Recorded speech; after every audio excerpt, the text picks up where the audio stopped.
throughout the night, like waking up every hour or so. In the morning, I would get up so tired. And there were days, you guys, when I felt so exhausted, I would literally not get out of bed, like all day. I was having almost daily migraines so bad that the whole left side of my head was pulsating. My left eye was foggy, my left ear was ringing. I just wanted to curl into a ball and stay there. I also started getting severe cellulite. I'm talking like all the way down to my knees. I was lightheaded a lot, having hot flashes, and was going through some really intense depression blues.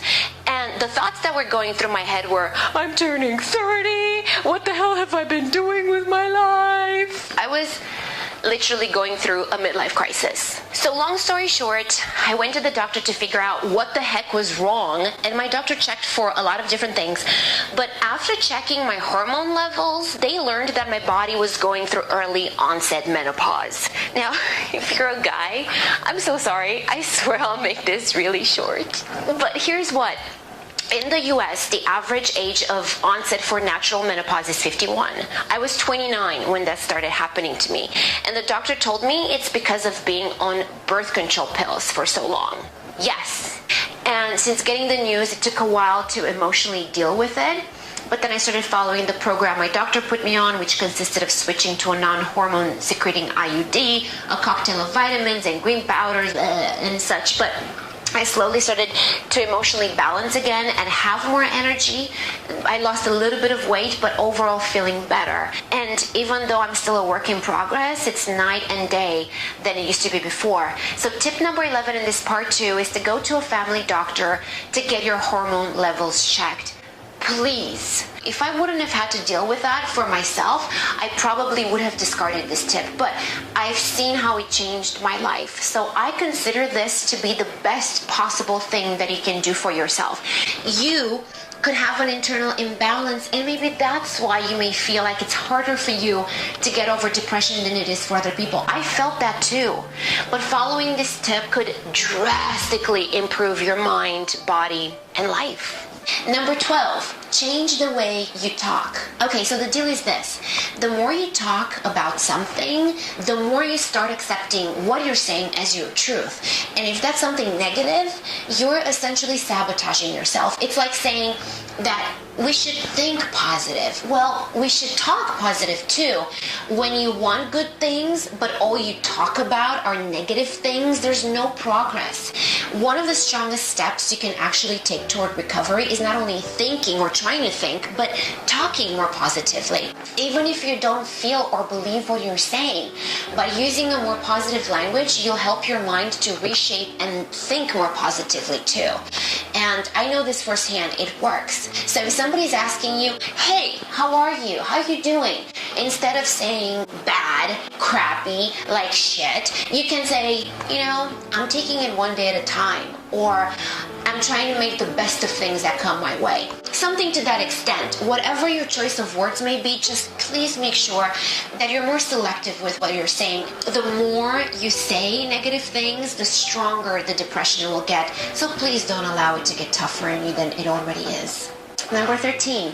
I talked in part 1 about starting small, setting a few small goals and slowly building from there, and I gave you some ideas on how to start small. What I'd love for you to do now is reward yourself after each one of those accomplishments. If you push yourself to go on a short walk around the block, reward yourself with something you enjoy afterwards, and do that every time you take yet another step forward. Just make sure that the reward doesn't go in line with the things that make you feel depression. In other words, if financial hardship is a cause of depression for you, don't go shopping as a reward for going on a walk. Does that make sense? Tip number 14, don't neglect your grooming.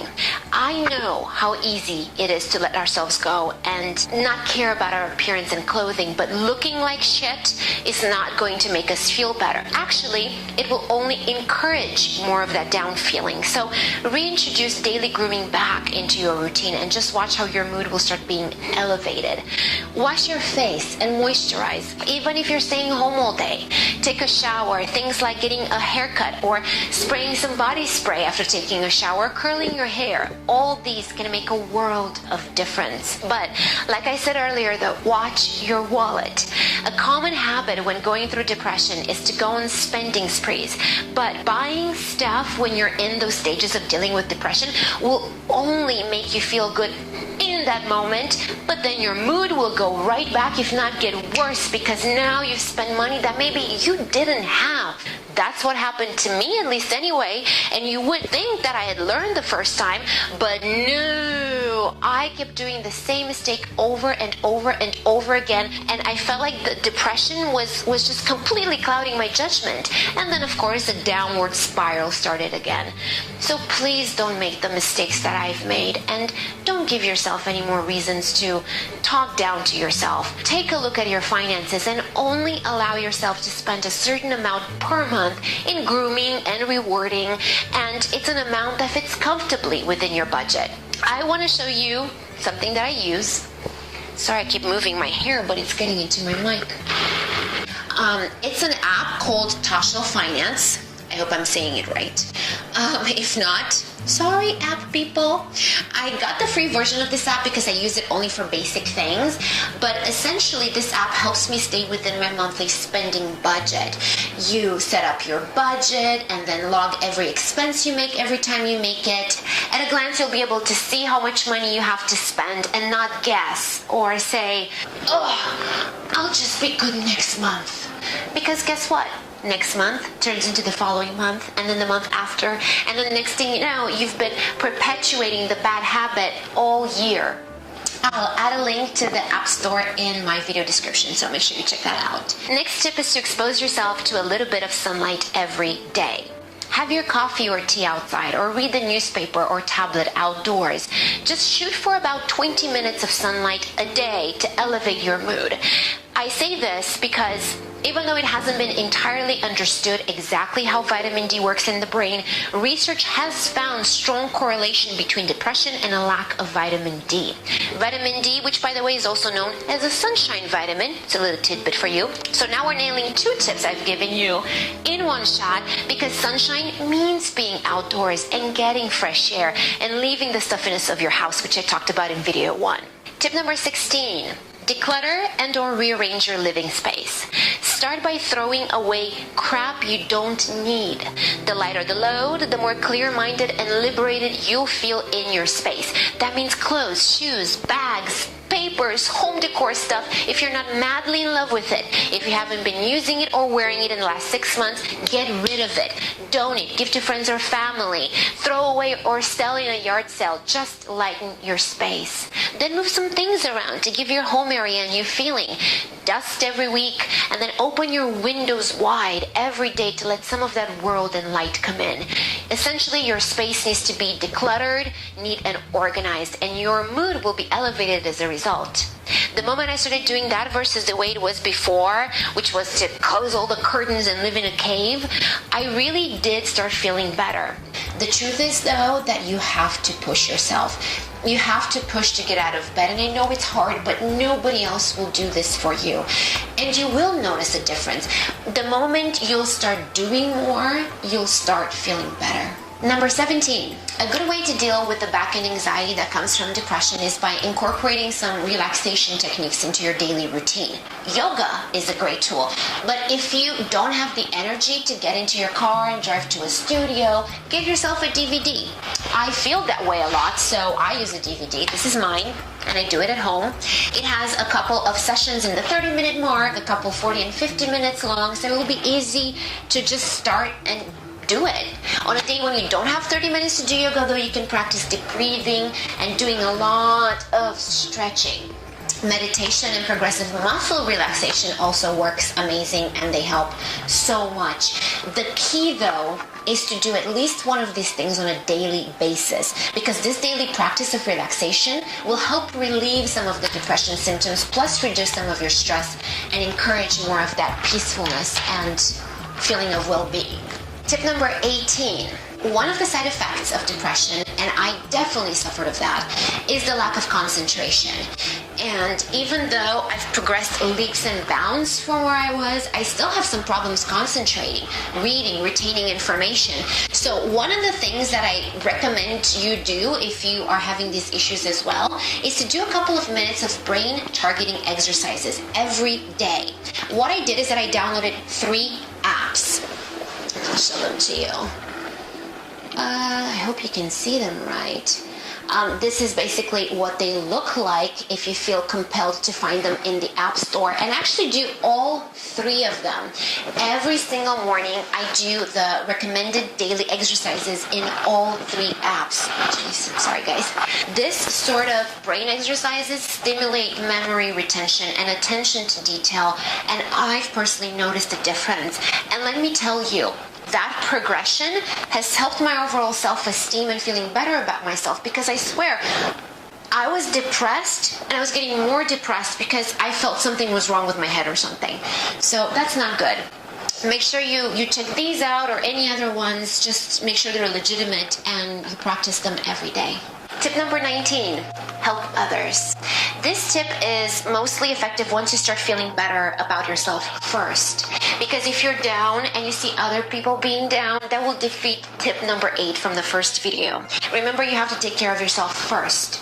But once you're on the recovery road, though, you'll notice that doing a kind act for others will not only help you feel better about yourself, but it will help divert your attention from your own personal life. So the idea is to do some volunteer work or get involved in a charity. Just make sure that whatever time you invest in this won't pose any sort of conflict with your own progress.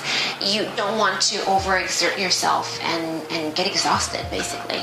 Tip number 20. Now, before sharing this though, I would like to do a very quick recap. You have 10 tips in the first video, 10 tips in this video, and there are 15 more very detailed tips in the email you got from me if you signed up for my weekly newsletter. I've actually written an entire blog that's full of good stuff, and that's for my email subscribers. So if you're one of them, hey, you already got this video delivered in your inbox, as well as a link to the private content. But if you're not a subby, please come join me. It's free, and when you do, I'll send you an email with the link to this rich content that really complements everything that I've shared here and in video 1. So that's 35 tips, you guys, to help deal with depression. But here's the thing. If you're doing every single thing that we talked about, if you really want to get better and you're making the conscious daily effort to feel better but don't notice any improvements or hardly any, I really recommend speaking to a licensed professional. I do, and I'm not ashamed of it. I want to be the best possible person that I can be. Every tip I'm sharing with you, I've done, and that helped me go from thoughts of suicide and to failed attempts to an empowered and confident person. But I want to feel even better.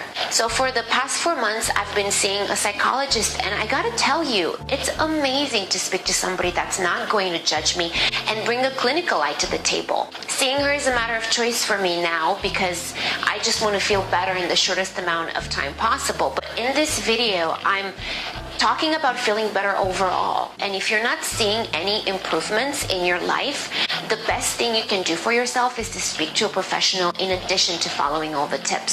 See who's covered by your insurance, do your research on them, look up reviews and bios, and start talking to a professional. Okay, so next week in the Relationships and Sex video, we'll talk about sabotaging. It's going to be a very interesting video. We'll talk about why we could be sabotaging our relationships, and I'll share with you my top sabotaging acts that we do and how to help stop them. Leave me a comment or ask me your questions below on my Facebook page or Twitter and Instagram using hashtag AskAlexandraP, and let me know if you have any ideas for future videos or if there's something you want me to talk about. Oh yeah, and I mentioned in last week's video about keeping New Year's resolutions that I'm thinking about doing a giveaway soon. I'm just trying to figure out what that should be and what prize to give away, so let me know if you have any thoughts on that as well. This week, I'd like to give a video shout out to Nisa Zulkefli. Sorry, doll, if I said your name wrong, but she's been such a sweetheart. She subscribed to the email newsletter on my website and connected with me on Facebook and Instagram. So, hey lady, I love you guys. guys for watching today, for being in my life and having me in yours. I have one last thing to say to you. Whatever brought you here, whatever reason you may have had to research for a depression video, I want you to know that you're not alone.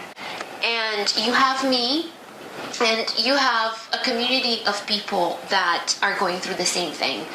You are not less than anybody else. You're not worth less than anybody else. You're not less smart or less of anything than anybody else. You are just as good as everybody out there. Oh, I'm sorry, I said I wasn't gonna cry. It could just be that maybe life took a beating on you. But you know what? Nothing is worth giving up. Please keep your chin up. You are not alone. And I love you for being here. This video series means everything to me. So you watching and liking, dare I say even subscribing or sharing to help me spread the word, is the biggest thank you could possibly give me.